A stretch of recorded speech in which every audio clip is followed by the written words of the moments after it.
আয় আমার রব, এই রবি আমার সব। দামে দামে তুন মনে তারি অনুভব। তোমার দুনিয়াতে আমি যেদিকে তাকাই, অথই নিয়ামতে ডুবে আছি সবাই। পাক পাখালির গানে শুনি তসবি কলো রব, তসবি কলো রব। আল্লাহ আমার রব, এই রবি আমার আসসালামু সব। আলাইকুম। আলহামদুলিল্লাহ, আসসালাতু ওয়াসসালামু আলা রাসূলিল্লাহ। প্রিয় দর্শক, আপনারা যারা দেশে আছেন প্রবাসে, সবাইকে জানাই অনেক অনেক প্রীতি ও শুভেচ্ছা। শুরু হলো এনটিভি আয়োজিত এবং লাভ হলো নিবেদিত অনুষ্ঠান আপনার জিজ্ঞাসা।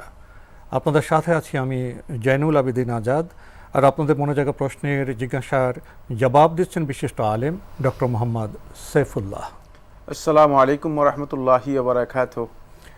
প্রিয় দর্শক, চলুন তাহলে জিজ্ঞাসার জগতে। শুরুতে একটি ইমেল পাঠিয়েছেন মোহাম্মদ শামীম, লিখেছেন, আমাদের দেশে প্রতি বছরই বন্যার পানি ওঠে। বন্যার পানিতে ডুবে পুকুরের মাছ খালে বিলে চলে যায়। এইসব মাছ যারা পুকুরের মালিক নয় তারা ধরে খায়। এখন আমার প্রশ্ন হলো, এইসব মাছ কি যারা ধরে খায় তাদের জন্য হালাল হবে? না, মাছ যদি কারো সুনির্দিষ্ট মিল্কিয়াত মালিকানা না থাকে, বেরিয়ে যায়। বন্যার কারণে বেরিয়ে যায়, তাহলে এটা যারা ধরে খাবে তারা খেতে পারবে। কারণ হলো তখন আর তার তো মালিকানা নেই, এর মধ্যে মালিকানাধীন নাই তো, মাছ তো বেরিয়ে গেছে। বেরিয়ে গেছে। মালিকানাধীন কোনো জিনিসকে রাখতে হলে এর জন্য শর্ত হচ্ছে আন ইয়াকুনাল মামলুকু ফি হাউজাতিল মালিক। মালিকানাধীন বস্তুটি মালিক যে আছে মালিকের অধীনে থাকতে হবে, মালিকের বেষ্টনীর মধ্যে থাকতে হবে। তো মালিক যদি মাছের সংরক্ষণ নিজের মালিকানা রাখতে চান, তাহলে তিনি যদি মাছের সাথে পুকুরের সাথে খাল অথবা বিলের একটা সংযোগ করে দেন, আর মাছ যদি চলে যায়, তাহলে মালিকানা সাব্যস্ত মালিকানা হারিয়ে যাবে। এক্ষেত্রে অবশ্যই তিনি এর জন্য নিজের আওতাধীন যেই বস্তু আছে সে বস্তুকে নিজের সংরক্ষণে নিয়ে আসতে হবে। নিজের সংরক্ষণে থাকলে তাহলে সেটা মালিকানাধীন প্রমাণিত হবে। আর যখনই সংরক্ষণের বাইরে চলে যাবে, এখন এটি কমন মালিকানায় চলে গিয়েছে, মানুষের আর ব্যক্তির কোনো মালিকানা এখানে নেই, ব্যক্তির মালিকানা নেই। সেক্ষেত্রে যে কোনো ব্যক্তি যখন এটাকে সে স্বীকার করবে, তখন সে এটা তার মালিকানা সাব্যস্ত হবে, যেহেতু এটা আর কোনো সুনির্দিষ্ট ব্যক্তির মালিকানার অধীনে নেই। এই জন্য তার জন্য যাই যাচ্ছে খেতে পারবেন। কিন্তু কোনো ব্যক্তির পুকুরে এসে, মালিকানাধীন পুকুরে এসে যদি কেউ সেটা নেই, পুকুরে এসে যদি সে জাল দিয়ে অথবা বিভিন্নভাবে এখান থেকে মাছ উঠিয়ে নেয়, এটা অবশ্যই হারাম হবে, কোনো সন্দেহ নেই, যদি সেটা মালিকানাধীন হয়। আমরা খুবই গুরুত্বপূর্ণ বিষয়ে অবগত হলাম। প্রিয় দর্শক, আমাদের হাতে আরও একটি ইমেল পাঠিয়েছেন রেজাউর রহমান, লিখেছেন, আমার প্রশ্ন, অর্থনীতি, পদার্থবিদ্যা, সায়েন্স, ব্যাংকিং বিষয়ে অধিকাংশ পাঠ্য বই ইসলাম বিরোধী। এছাড়া এগুলো শেখার পর হারাম চাকরি নিতে হয়। এ বিষয়ে পড়াশোনা করা কি শরীয়ত সম্মত হবে? ওনার প্রশ্নটিকে বোঝা গেল উনি কী বলছেন, যে অর্থনীতি, পদার্থবিদ্যা, সায়েন্স, ব্যাংকিং অধিকাংশই ইসলাম বিরোধী একটা মন্তব্য করলেন। না, এই মন্তব্যের কোনো ভিত্তি আছে আমার জানা নেই। ইসলাম বিরোধী এ কথা কোথায় পেয়েছেন জানি না। কারণ হচ্ছে কিছু দৃষ্টিভঙ্গি সেখানে হয়তো ইসলামের সাথে সাংঘর্ষিক কিছু থাকতে পারে, কিন্তু পুরা যেমন পদার্থবিজ্ঞানের কোথায় কোথায় বিরোধ রয়েছে, তেমন খুব বেশি দুই একটা জায়গায় থাকতে পারে, হয়তো নাও থাকতে পারে। কারণ পদার্থবিজ্ঞান পুরাটাই প্র্যাকটিক্যাল একটা বিষয়। তা অর্থনীতির কিছু কিছু ধারণা রয়েছে অথবা থিম রয়েছে যেগুলো ইসলামের সাথে সাংঘর্ষিক, কিন্তু পুরাটাই ইসলাম বিরোধী বা অধিকাংশই ইসলাম বিরোধী। আপনার এই বক্তব্য আমি মনে করি যে ভিত্তিহীন, এর ভিত্তি নেই। আপনি যদিও জানি না কতটুকু এই বিষয় সম্পর্কে গবেষণা করেছেন, যে সাবজেক্টগুলো সম্পর্কে আপনি বলেছেন, এগুলোর কিছু দৃষ্টিভঙ্গি অথবা কিছু বক্তব্য আছে যেগুলো ইসলামের সাথে সাংঘর্ষিক থাকতে পারে। ইসলামের সাথে সাংঘর্ষিক বক্তব্য যদি থাকে, মুসলিম ব্যক্তি সেটা পড়া অথবা সেই সম্পর্কে জানা মুসলিমের জন্য হারাম বা নিষিদ্ধ নয়। খেয়াল রাখতে হবে যে মানে ইসলাম হারাম বিষয় তো আমাদের জানতে হবে কোনটা হারাম কি কারণে হারাম, বাঁচার জন্য জানতে হবে, জানার জন্য তো এখান করতে থেকে হবে। নিজেকে রক্ষা করার জন্য জানতে হবে, এবং হারামকে প্রোটেক্ট করার জন্য হারাম জানতে হবে। যেমন আমরা শিরক জানি, শিরক সম্পর্কে আমরা জ্ঞান নেই, বেদাত সম্পর্কে আমরা জ্ঞান নেই, আমরা কুফর সম্পর্কে জ্ঞান নেই, আমরা নেফাক সম্পর্কে জ্ঞান নেই, আমরা আল্লাহ তাআলার মাআসি যেগুলো আছে সেগুলো সম্পর্কে জ্ঞান নেই, আমরা কাবাইর দুরুব যেগুলো কবিরা গুনাহ আছে সেগুলো সম্পর্কে আমরা জ্ঞান নেই। কেন? সেটা হচ্ছে এগুলো থেকে বাঁচার জন্য। এগুলো না জানলে তো এগুলো থেকে বাঁচতে পারবেন না। সুতরাং এই বিষয়গুলো সম্পর্কে পড়া এটা নিষিদ্ধ, এ কথা শুদ্ধ নয়। একটা হলো পড়ে জানা, একটা চর্চা করা। আরেকটি বিষয় হচ্ছে যে এই বিষয়গুলো পড়লেই আপনাকে হারাম চাকরি নিতে হবে, এই কথাও কতটুকু মানে বিবেক বা বিবেচনা সম্পন্ন হয়েছে সেটা আমার কাছে প্রশ্নবিদ্ধ। আমি মনে করে থাকি যে আপনি সায়েন্সের উপর পড়ে আপনি হারাম চাকরি নেবেন কেন? আপনি ভালো চাকরি নেন, আপনার মানে যেখানে বৈধ চাকরি সেগুলো নেন। আপনি অর্থনীতির উপর পড়েন, আপনি বৈধ একটা চাকরি নেন। কে নিষেধ করবে আপনাকে বৈধ চাকরি নিতে? হারাম চাকরি নেবেন কেন? এই দুটি মুকাদ্দিমা, এই দুটি ইন্ট্রোডাকশনের উপর নির্ভর করে আপনি আপনার প্রশ্নকে মানে এই দুটি মানে মূলনীতির উপর ভিত্তি করেই প্রশ্নটা দাঁড় করিয়েছেন। সেটা হচ্ছে যে তাহলে ইসলামী শরীয়তে এটা পড়া কি বৈধ কি অবৈধ? না, এই দুটি মুকাদ্দিমাই তো ঠিক নেই, এবার এই ভূমিকাগুলো তো ঠিক নেই। যে দুটাকে ভিত্তি করেছেন সে ভিত্তি মোটেও ঠিক নেই।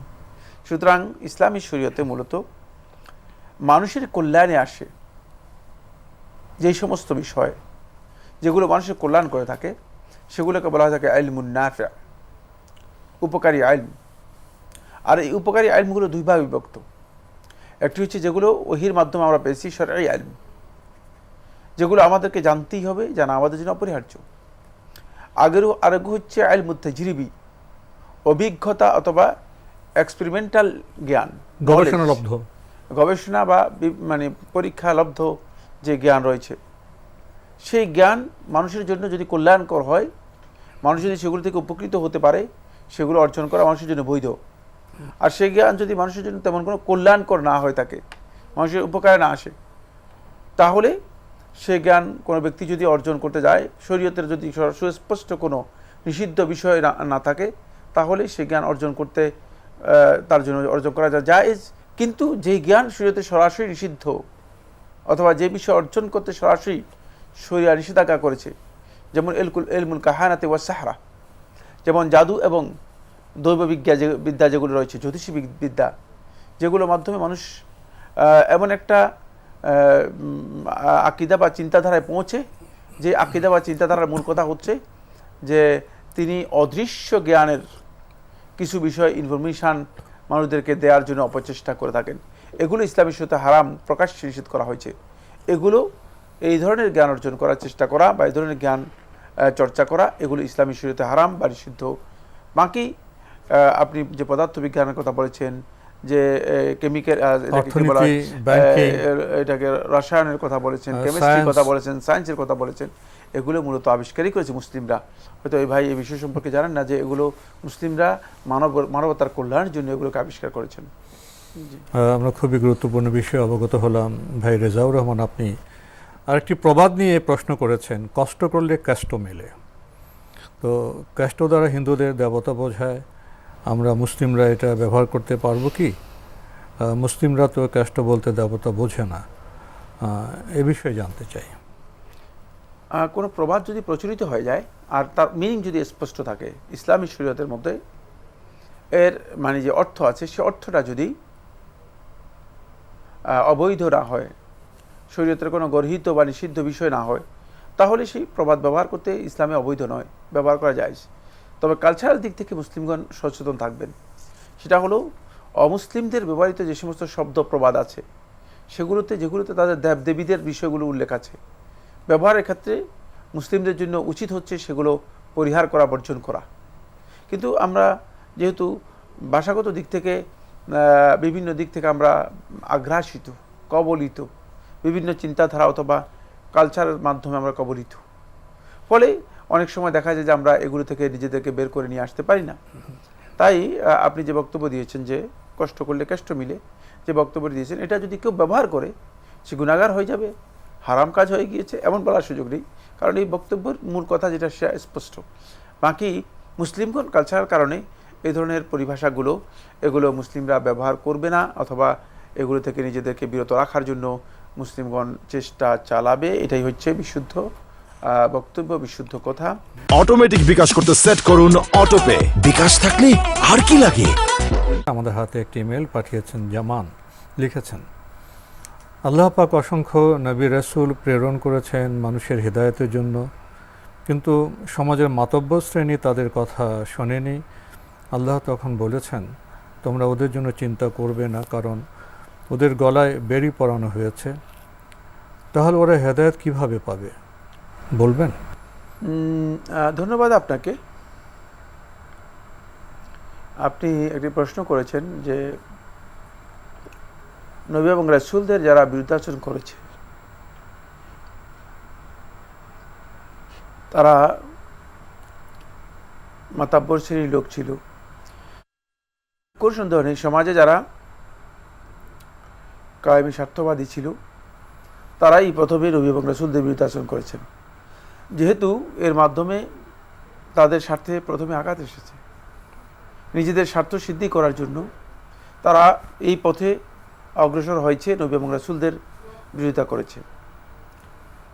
আপনার প্রশ্ন হচ্ছে এখানে নয়, আপনার প্রশ্ন হচ্ছে সেটা হলো কোরআনে কারীমের একটি আয়াতের মধ্যে আল্লাহ সুবহানাহু ওয়া তাআলা বলেছেন যে আল্লাহ তাআলা তাদের গলদেশে বেড়ি কী করেছেন, পরিয়ে দিয়েছেন। তারা হেদায়েত লাভ করবে না, তাদের ব্যাপারে আপনি চিন্তা করবেন না। তো এখান থেকে তো বোঝা যাচ্ছে যে এরা হেদায়েত লাভ করবে না, তাহলে এদের হেদায়েতের ব্যাপারে আমাদের কীভাবে হেদায়েত লাভ করবে এরা যদি বেড়ি পরিয়ে দেয়। এখানে জানতে হবে সেটা হলো এই, যাদের ব্যাপারে যেই প্রেক্ষাপটে এই আয়াত অবতীর্ণ হয়েছে তারা কারা এবং তাদের বিষয়টি সুনির্দিষ্ট। যেহেতু নবী সাল্লাল্লাহু আলাইহি ওয়াসাল্লাম একটি বিষয়ে খুবই আগ্রহী ছিলেন যে যদি এই লোকগুলো হিদায়াত লাভ করে যেত তাহলে অনেক উপকার হতো, কতই না ভালো হতো। এবং নবী সাল্লাল্লাহু আলাইহি ওয়াসাল্লামের সবচেয়ে বেশি কামনা ছিল যে এদের হেদায়েতের ব্যাপারে। এই জন্য আল্লাহ সুবহানাহু ওয়া তাআলা তাকে নবী সাল্লাল্লাহু আলাইহি ওয়াসাল্লামকে এখানে সান্ত্বনা দিচ্ছেন, কারণ আপনার যে তাদের প্রতি হেদায়েতের প্রতি যে আগ্রহ, এতে তারা যখন হেদায়েত গ্রহণ করবে না তখন তো আপনি খুব কষ্ট পাবেন। আপনি তখন মনে করবেন যে আমি এত চেষ্টা করলাম, এরা হেদায়েত লাভ করলো না। এই জন্য আগে থেকে রাসূল সাল্লাল্লাহু আলাইহি ওয়াসাল্লামকে বিষয়টি স্পষ্ট করে দিলেন যে এখানে আপনি এতটুকু আপনার চেষ্টা অথবা এতটুকু আপনার নিজের ইচ্ছাকে, মনোবলকে, শ্রম এবং মেধাকে ব্যয় করার দরকার নেই, কারণ এদের ব্যাপারে আল্লাহ তাআলা ভালো করে জানেন যে এদের অবস্থান কী। এই জন্য আল্লাহ সুবহানাহু ওয়া তাআলা তাদের অবস্থানকে কী করেছে, নিশ্চিত করে দিয়েছেন, যেহেতু নবী সাল্লাল্লাহু আলাইহি ওয়াসাল্লামের জন্য এটা সান্ত্বনার বিষয় ছিল। আর এটা কমন সকলের জন্য নয় যে মাতাব্বর গোটা পৃথিবীর যত মাতাব্বর শ্রেণী যেখানে আছে এরা হেদায়েত লাভ করবে না, এবং এদের জন্য আল্লাহ তাআলা কি করেছেন, গলায় বেড়ি দিয়ে দিয়েছেন। তারা তো হেদায়েত তো গ্রহণ করেনি, তারা হেদায়েতের পথে বাধা সৃষ্টি করেছে, জুলুম নির্যাতনের কাজ করেছে। তো এই যে বিষয়টি, এই বিষয়টি মূলত সুনির্দিষ্ট ক্ষেত্রে নবী সাল্লাল্লাহু আলাইহি ওয়াসাল্লামকে সুস্পষ্টভাবে তাসলিয়া দেওয়ার জন্য, নবী সাল্লাল্লাহু আলাইহি ওয়াসাল্লামকে সান্ত্বনা দেওয়ার জন্য আল্লাহ সুবহানাহু ওয়া তাআলা এই বিষয়টি বলেছেন। এই জন্য কোরআনে কারীম বুঝতে হলে কোরআনে কারীমের প্রেক্ষাপট বুঝতে হবে, কোরআনে কারীমের প্রত্যেকটি আয়াতের দালালাত বুঝতে হবে, এবং কোরআনে কারীমের এই আয়াতগুলোর সমন্বয় করতে হবে। এটা শুধুমাত্র একটি আয়াত থেকে আংশিক একটা অর্থ নিয়ে কোরআন বুঝার যে অপচেষ্টা, সেই অপচেষ্টা যদি কেউ করেন তাহলে তিনি কোরআন সম্পর্কে একটা মিসগাইডেড ধারণা নেবেন, একটা ভুল ধারণা নেবেন, যে ধারণা তাকে হয়তো হেদায়েত দেবে না, বরং বিভ্রান্ত পথভ্রষ্ট করতে পারে। এই বিষয়টি এই জন্য বললাম, কারণ অনেকেই আছেন যে শুধুমাত্র একটি আয়াত পাওয়ার পরেই তার একটা প্রশ্ন হয়ে যায় যে তাহলে কী হবে। যে আয়াতের মধ্যে আল্লাহ তাআলা বলেছেন ফাকতুলুল মুশরিকিনা হাইসু ওয়াজাদতুমুহুম, মুশরিকদেরকে যেখানে পাও সেখানে হত্যা করো। আগে পিছিয়ে কোনো খবর নেই। একজনের নিচে কঠিনভাবে আন্ডারলাইন দিয়েছে, লাল কালি দিয়ে ডবল আন্ডারলাইন দিয়ে রাখছে, বলছে যে যদি হত্যাই করে তাহলে আমরা দাওয়াত দিব কাদেরকে। কিন্তু এই লোকে জানে না যে আসলে আয়াত কোথায় বলা হয়েছে, আগে পিছের ঘটনা, বলা হয়েছে। এই জন্য অবশ্যই ইসলাম এবং কোরআন এই যে বক্তব্যগুলো এগুলো জানতে হলে আপনাকে মানে এর আগ পর বুঝতে হবে, আপনাকে এর মৌলিক যে ধারণা আছে সে ধারণা নিতে হবে এবং প্রেক্ষাপট সম্পর্কে জ্ঞান রাখতে হবে। ভাই জামান, আপনি আরেকটি প্রশ্ন করেছেন, প্রত্যেক নবী নাকি ছোট ছোট পাপ করেছেন, ঈসা আলাইহিস সালামের ভুল ত্রুটি জানতে চাই। আপনার এই প্রশ্ন পড়ে আমার মধ্যে তো মানে অনেক প্রশ্ন জেগে গেল। আমরা কি নবীদের সম্পর্কে অবগত নেই? নবীরা কারা? আমরা নিজেদের ভুলের খবর নিয়ে আমরা তাদের ভুল ত্রুটি জানতে চাই। এই প্রশ্নটি কেমন হলো, কি বলবেন? না, এই প্রশ্নের উত্তর আমার দেওয়ার মতো মানে সেই অবস্থান নেই, কারণ নবীদের ত্রুটি বের করার জন্য মানে এই ভাইয়ের প্রশ্ন করেছেন স্পর্ধা কাকে বলে। আমি মনে করি যে তিনি আসলে নবীদের সম্পর্কে তার জ্ঞান নেই, নবীদের প্রতি তার ঈমান নেই। তিনি কি মুসলিম কিনা প্রশ্ন করেছেন? জি জি জি, আমি মনে করি যে নবীদের প্রতি তার ঈমান নেই। জি ভাই, আপনি আরও প্রশ্ন করেছেন, অনেকে বলে থাকেন আল্লাহ এবং মুহাম্মদ পাশাপাশি লেখা শিরক, এ কথা কি ঠিক? আল্লাহ এবং মুহাম্মদ এই দুটি শব্দ পাশাপাশি লেখা শিরকে বক্তব্য শুদ্ধ নয়, কিন্তু মানে আল্লাহ এবং মুহাম্মদ সাল্লাল্লাহু আলাইহি ওয়াসাল্লাম দুইজনকে যদি সমান মনে করা হয় তাকে এটা শিরক হবে। সমান দুইজনকে যদি মনে করা হয় যে মর্যাদার দিক থেকে, গ্রেডের দিক থেকে অথবা ইমানের দিক থেকে সমান, তাহলে এটা শিরক হবে, কোনো সন্দেহ নেই। এই জন্যই মানে পাশাপাশি লেখাটা কোনো সন্দেহ নেই অনুচিত, পাশাপাশি লেখাটা অনুচিত। কারণ আপনি যদি আল্লাহ এখানে মুহাম্মদ লেখেন তাহলে আপনি এটা কি বুঝাচ্ছেন? হয়তো এটি বুঝাচ্ছেন যে আল্লাহ এবং মুহাম্মদ এই দুজনই আমাদের জন্য পূজ্য বলতে পারছেন মানে পূজনীয়, তাহলে এটা ভুল, কোনো সন্দেহ নেই। নাউজুবিল্লাহ বিন যালিক। নবী সাল্লাল্লাহু আলাইহি ওয়াসাল্লাম যে রাসূল, মাখলুক, সৃষ্টি, আর আল্লাহ সুবহানাহু ওয়া তাআলা খালিক, স্রষ্টা, এবং আল্লাহ রাব্বুল আলামিন মাবুদ, প্রশ্নই আসে না মাবুদ, আর রাসূল সাল্লাল্লাহু আলাইহি ওয়াসাল্লাম আবদ, গোলাম। সুতরাং আপনি দুইটাকে একসাথ করে কি বুঝাচ্ছেন? একটা কনফিউশন তৈরি করেছেন। সেকেন্ড বিষয় হচ্ছে, যদি আপনি বুঝনীয় মনে না করেন তাহলে দুজনকে সমানে রাখছেন, কি বুঝাচ্ছেন? দুজন কি গ্রেড বা মর্যাদার দিক থেকে সমান? এটাও সঠিক নয়, সুতরাং এটাও ভুল। 3 নম্বর যে বিষয়টি সেটা হলো যে কোনো একজন ব্যক্তি যখন মানে আসবে বাহির থেকে, যার কাছে আসলে দুই সত্তা সম্পর্কে, দুই ব্যক্তির সম্পর্কে, দুই সত্তা সম্পর্কে, আল্লাহ রাব্বুল আলামিনের জাত সম্পর্কে, মুহাম্মদ সাল্লাল্লাহু আলাইহি ওয়াসাল্লামের ব্যক্তি সম্পর্কে তাদের দুজনের সম্পর্কে কিছুই জানা নেই, তাহলে সে কি মনে করবে? সে মনে করবে যে এখানে আল্লাহ এবং মুহাম্মদ লেখা আছে, নিশ্চয়ই একজন আরেকজনের মানে সহায়কতা, পরিপূরক ইত্যাদি, যার ধারণা ভুল ধারণা হবে। একজন রব, একজন বান্দা এবং রাসূল। এই জন্য এইভাবে যে আমাদের সমাজের মধ্যে যেভাবে লেখা হয় তাকে, এটা ভুল প্রচলন। এটি মানে এইভাবে লেখা কাজটি ভুল প্রচলন, একটি ভুল সংস্কৃতি তৈরি হয়েছে, যার মাধ্যমে মানুষের কাছে যে মেসেজ দেওয়া হচ্ছে, যে বার্তা দেওয়া হচ্ছে, এই বার্তাটা শুদ্ধ নয়, সঠিক নয়, এটা আমরা বলতে পারি। কিন্তু লিখলেই শিরক হয়ে যাবে, এই বক্তব্য শুদ্ধ নয়। কারণ হচ্ছে নবী সাল্লাল্লাহু আলাইহি ওয়াসাল্লামের নাম আল্লাহ রাব্বুল আলামিনের তাওহীদের সাথে, উলুহিয়তের সাথে নবী সাল্লাল্লাহু আলাইহি ওয়াসাল্লামের নাম যদি কেউ লিখেন রিসালাতের পরিচয় দিয়ে, তাহলে এটি বৈধ, কোনো সন্দেহ নেই। আমরা খুবই গুরুত্বপূর্ণ বিষয়ে অবগত হলাম। প্রিয় দর্শক, আমাদের হাতে একটি চিঠি পাঠিয়েছেন কামরুন নাহার, মহিলা কলেজ রোড, কুমিল্লা থেকে। লিখেছেন, আমার কিছু প্রশ্ন ছিল। হ্যাঁ, একই দিনে আপনি সবগুলোর জবাব চেয়েছেন, তাহলে আপনার উপকার হবে বলছেন। আমার চেষ্টা করি। প্রথম প্রশ্ন, সুন্নাহ অনুসারে উমরা করার একটি ভালো বইয়ের নাম বলবেন? সুন্নাহ অনুসারে উমরা করার একটি ভালো বইয়ের নাম কত আপনি জানতে চেয়েছেন? অনেকগুলো বই মার্কেটে আছে। আপনি উমরা কিভাবে আদায় করবেন বা কিভাবে উমরা করবেন, আপনি কিভাবে উমরা করবেন, এই বইটি আমাদের প্রফেসর ডক্টর আবু বকর মোহাম্মদ জাকারিয়া এর লেখা, এটা আপনি নিতে পারেন। এমনি এখানে অনেকগুলো বই রয়েছে উমরা পালন করার ব্যাপারে, তবে এটাও আপনি উপকৃত হতে পারেন। মার্কেটে গেলে দেখবেন যে অনেকগুলো বই আছে।